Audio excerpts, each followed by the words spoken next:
The day, we interrogate the headlines. Nigerian high level of performing in agriculture export. We are still where we are. Newspaper review on Signature TV every morning on Signature Morning, weekdays, and Signature New Day, weekends. Newspaper review on Signature TV. We do not just review the headlines, we make the headlines relevant to our daily lives.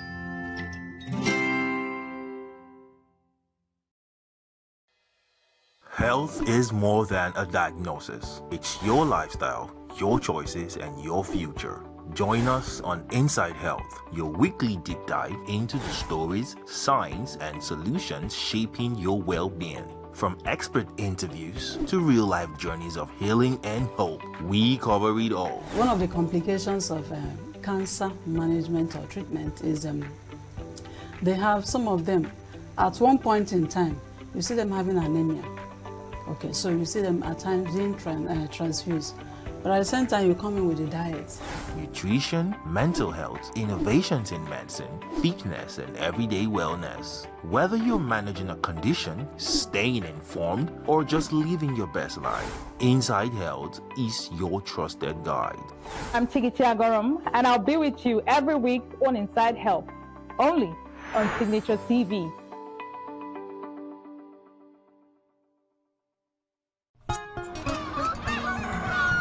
New every morning on Signature TV, we open the day for you with needed energy, information, and required vibes to shape your day. From sizzling snippets of stories in various areas of life to intriguing conversations with net worth guests. When you have people who have no track record becoming your leaders, you have a problem.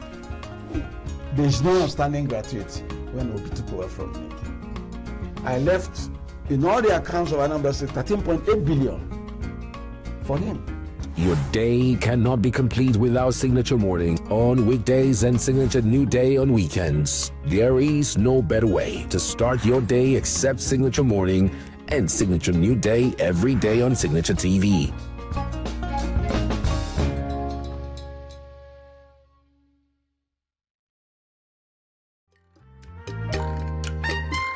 The way we see the world shapes the way we change it. Gender isn't just a checkbox, it's a lens. One that helps us understand the world more deeply and act more fairly. Gender Perspectives, a program for those ready to see more, do more, and be more. Designed to challenge assumptions, ignite conversations, and build inclusive solutions across every sector of society. We are not, fighting the men. We are not saying we are equal in terms of rights.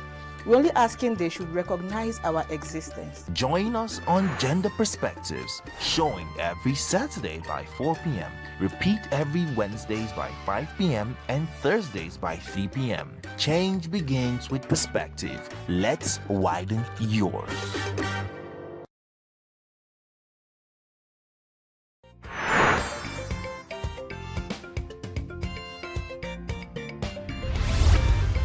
Signature TV, news in your pocket.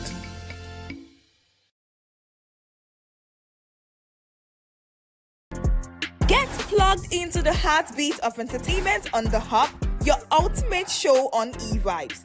From trending stories and social media drama to top charting music, must-watch movies and exciting moments from the world of arts, we've got it all. Join us for unmissable conversations with your favorite entertainment personalities, plus fun segments every week. I should try harder, so... Okay, I don't know that one.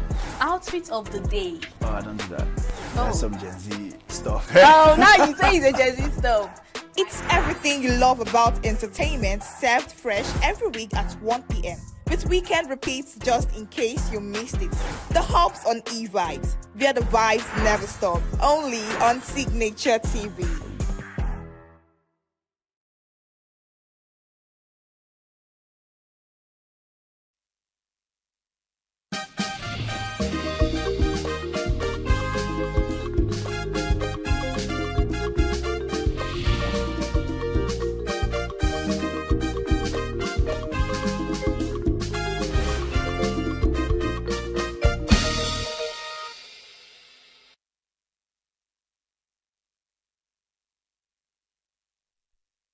Welcome to Global News on Signature TV. I am Barry Kumo Ado.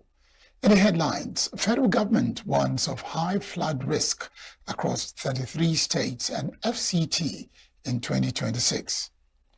Nigeria's inflation rises to 15.38% in March 2026. Iran demands $270 billion compensation ahead of fresh talks with U.S. Hunger in Lebanon as Israel strikes despite diplomatic push. Details in a moment. Every second, every minute, every day, news is breaking. Events occur and there are new developments. At Signature TV, we follow these stories objectively, bringing all sides without bias, explaining the complex issues, breaking down the numbers, and investigating the issues behind the news. Anywhere and everywhere, near or far, wherever the news is, we will be there. Signature TV. News in your pocket. The federal government has warned that 226 local government areas across 33 states and the Federal Capital Territory are at high risk of flooding in 2026 as it unveils its annual flood outlook. The Minister of Water Resources and Sanitation, Joseph Utsev, made this known on Wednesday during a public presentation of a 2026 annual flood outlook by the Nigeria Hydrological Services Agency at the State Banquet Hall of the Astor Villa, Abuja. Utsev said 14,118 communities in 266 local government areas across 33 states and the FCT fall within the high flood risk category.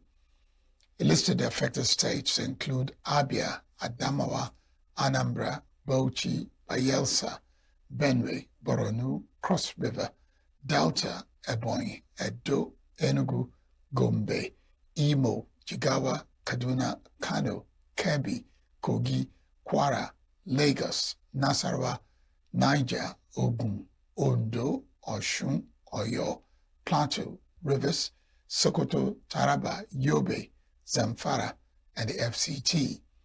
According to the outlook, 405 local government areas and 35 states fall within the moderate flood risk category, with Ekiti State as the only exception. Meanwhile, President Bola Tinubu has reaffirmed his administration's commitment to strengthen emergency response systems and promoting sustainable development across the country. Represented by the Minister of Environment, Balarabe Lawal, the President said government has assessed existing challenges and recognized the critical role of rescue teams in mitigating emergencies. He noted that efforts are ongoing to enhance the capacity and strategic direction of relevant ministries for more effective and timely response to disasters.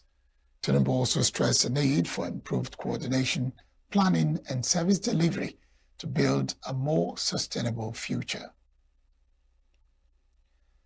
President Bola Tinubu says colonial-era tax laws contributed to poverty in Nigeria through fragmentation and inconsistencies, assuring that ongoing reforms will deliver a more inclusive and prosperous economy. Speaking in Abuja at the inauguration of a 16-story Nigeria Revenue Service headquarters, President Tinubu said a new tax system was designed to be people-centered and investment-friendly, in line with national development goals. He said no serious nation can achieve lasting prosperity within a weak and fragmented revenue system, adding that his administration embarked on far-reaching tax and fiscal reforms to rebuild public trust and strengthen the economy.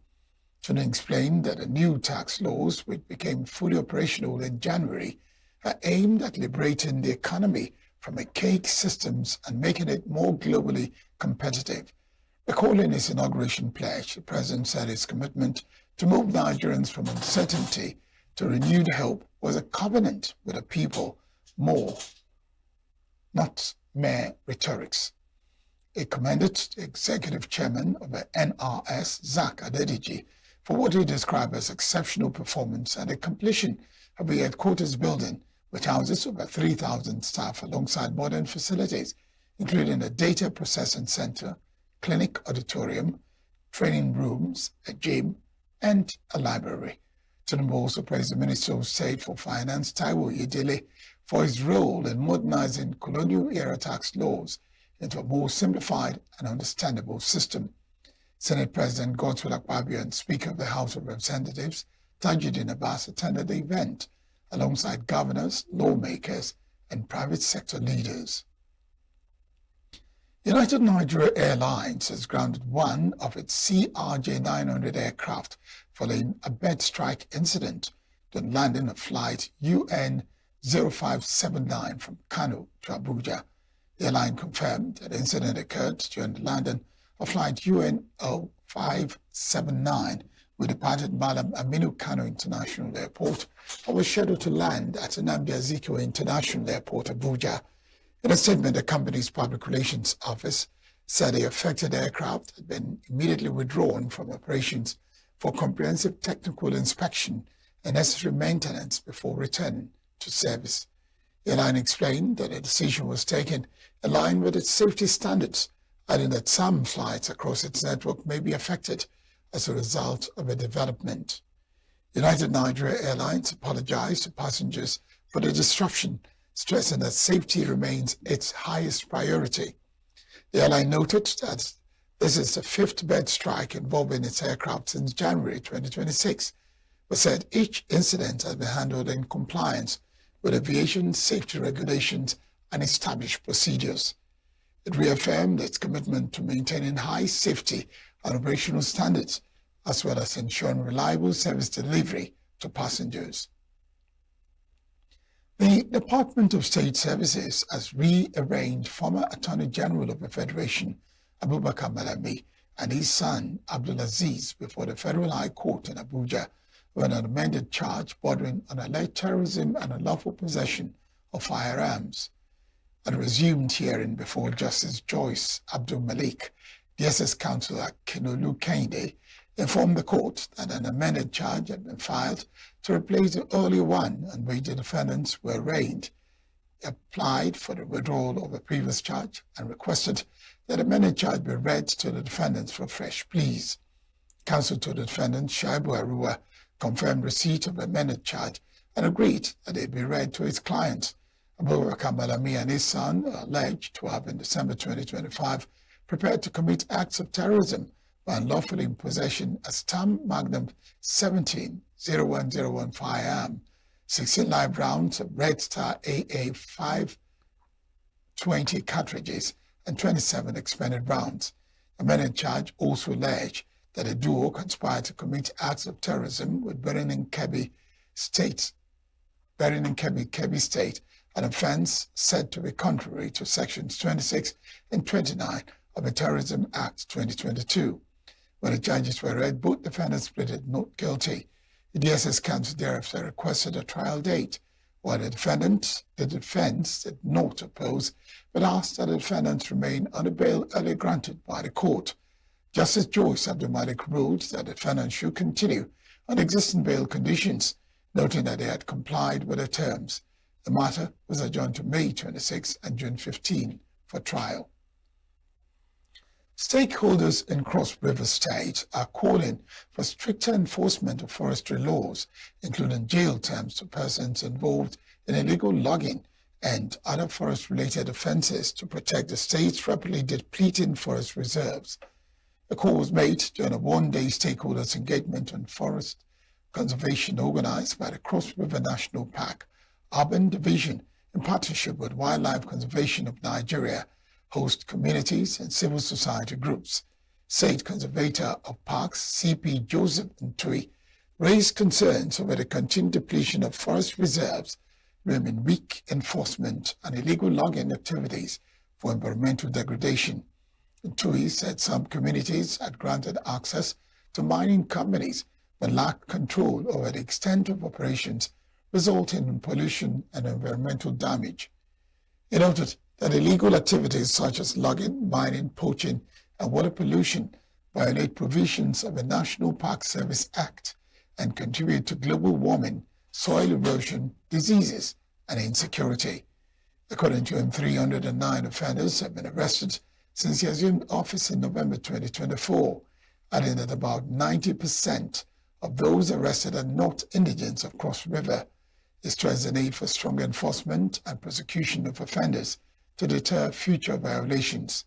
Paramount ruler of Akankpa local government area, Abo Ebani, also warned that the state risks losing its biodiversity if laws are not strictly enforced, insisting that offenders should be prosecuted rather than merely fined. He called for custodial sentences, saying existing laws already